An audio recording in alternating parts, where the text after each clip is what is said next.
Today at the president's big deal foreign policy, national security, civil liberties speech, an activist who has been a thorn in the side of two White Houses now, Medea Benjamin from Code Pink, she willed into existence that rarest of things in presidential speeches, an unscripted moment.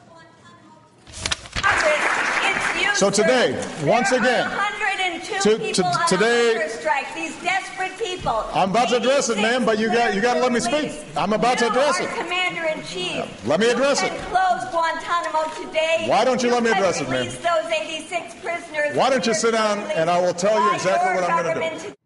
President at first seemingly flustered by the interruption, sort of.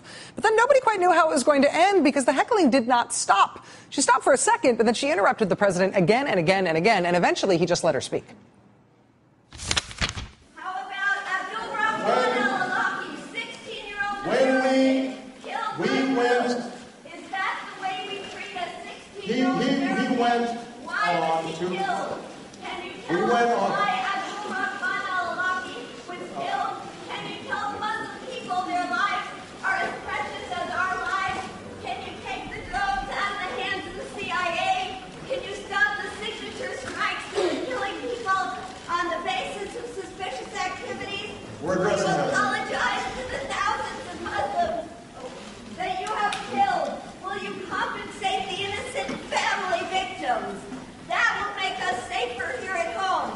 I love my country. I love the rule of law. The drones are making us less safe, and keeping people in indefinite detention in Guantanamo is making us less safe.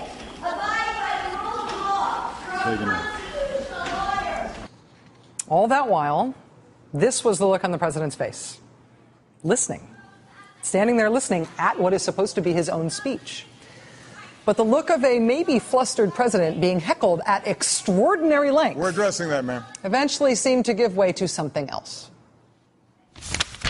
The voice of that woman is worth paying attention to. Obviously, I do not agree with much of what she said. And obviously she wasn't listening to me in much of what I said.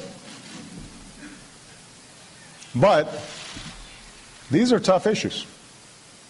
And the suggestion that we can gloss over them is wrong. The activists at Code Pink and Medea Benjamin are not trying to make friends. They are out to be disruptive to those with whom they disagree. And the president today reacted in a way that was so surprising, in part, I think, because he thought he was saying something with which anti-war protesters would agree. Essentially, the moment there was, hey, stop interrupting me and you might like what you're hearing. At least some of it, you might like what you're hearing. More ahead.